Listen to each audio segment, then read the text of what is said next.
বেগম খালেদা জিয়ার প্রয়াণে আয়োজিত আজকের যে নাগরিক শোক সভা সেটি অনেক আগ থেকেই শুরু হয়েছে, ঘণ্টাখানিক হয়েছে।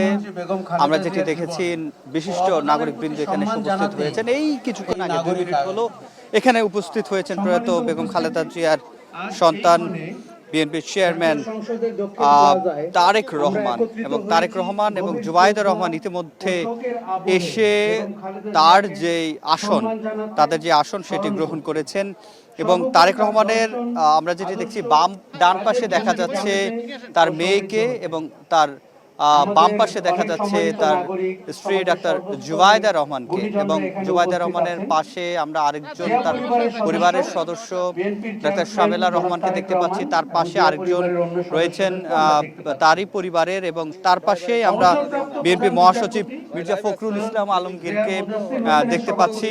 এবং এই পাশে বাম পাশে আমরা যেটি দেখতে পাচ্ছি এখানে বিএনপি স্থায়ী কমিটির সদস্য সালাহউদ্দিন আহমেদ, তাকেও দেখা যাচ্ছে। এবং এই যে সামনের সারিতে আমরা অনেক বিশিষ্ট জনকে দেখতে পাচ্ছি, এবং এই বিশিষ্ট জনের দেখতে পাচ্ছি আমরা এখানে সাবেক অ্যাটর্নি জেনারেল ডক্টর আসাদুজ্জামানকে দেখতে পেয়েছি।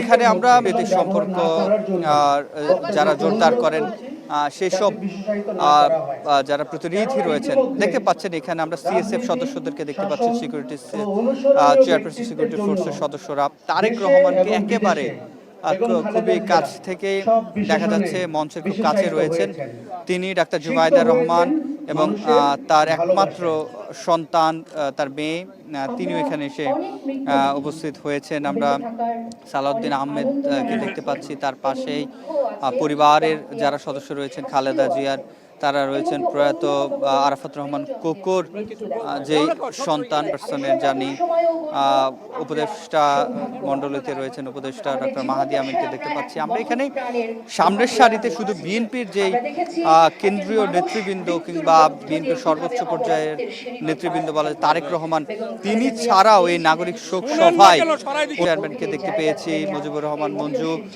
আমরা অন্যান্য ভাসানী জনশক্তি পার্টির অর্থাৎ বিএনপির সাথে যারা দীর্ঘদিনের আন্দোলনের যুক্ত ছিলেন, সেসব আন্দোলনের সঙ্গী যারা ছিলেন সেসব নেতৃবৃন্দ এখানে উপস্থিত হয়েছেন। আমরা সুশীল সমাজের পক্ষ থেকে যারা নেতৃবৃন্দ ছিল সেই রয়েছে, অন্যান্য যারা শিল্পীরা রয়েছে, জাতীয়তাবাদী মনা কিংবা তার বাইরের শিল্পীরাও এখানে এসে উপস্থিত হয়েছেন।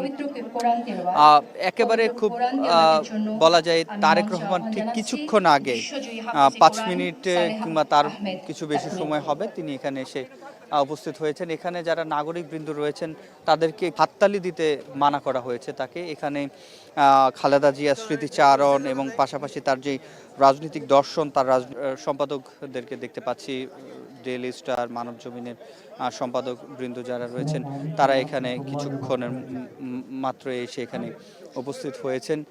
এখানে আমরা ছাত্র দলের নেতৃবৃন্দকেও দেখতে পেয়েছি, যারা একটা শীর্ষস্থানীয় নেতৃবৃন্দ তারা এখানে এসেছেন। বলছিলাম শিল্পী সমাজ এখানে এসেছেন, সব ধরনের শ্রেণী পেশার মানুষের যে প্রতিনিধিরা এখানে এসে উপস্থিত হয়েছেন।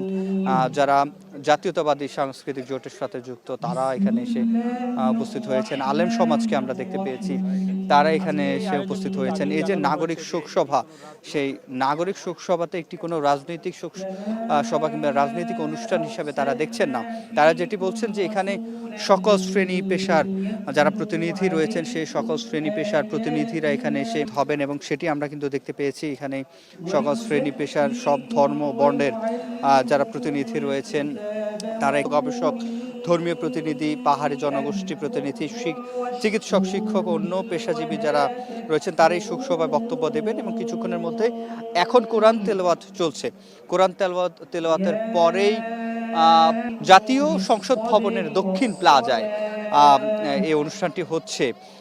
এখানে বিএনপি স্থায়ী কমিটির সদস্য তাদেরকে আমরা দেখতে পেয়েছি। সিএসএফ এর যে কড়া বার্তা সেটি কিন্তু আমরা এখানে দেখছি যে চেয়ারপারসন সিকিউরিটি ফোর্সের যারা সদস্য রয়েছেন তারা এখানে সে নিরাপত্তা ব্যবস্থাটা দিচ্ছেন। এখানে অন্যান্য রাজনৈতিক দলের যে নেতৃবৃন্দ, বিএনপি মনা, বিএনপি সমমনা দলের যারা তারা এখানে উপস্থিত হয়েছেন। এই দক্ষিণ প্লাজার যতগুলো চেয়ার এখন আসলে সে অর্থে ফাঁকা নেই, যে যার আসন গ্রহণ করেছেন। এখানে আসন গ্রহণের পরেই কিছুক্ষণ আগেই এই যে এখনো কোরআন তেলাওয়াত চলছে, কোরআন তেলাওয়াতের মধ্য দিয়ে আনুষ্ঠানিকতা যেটিকে বলে সে আনুষ্ঠানিকতা শোকসভা শুরু হয়েছে।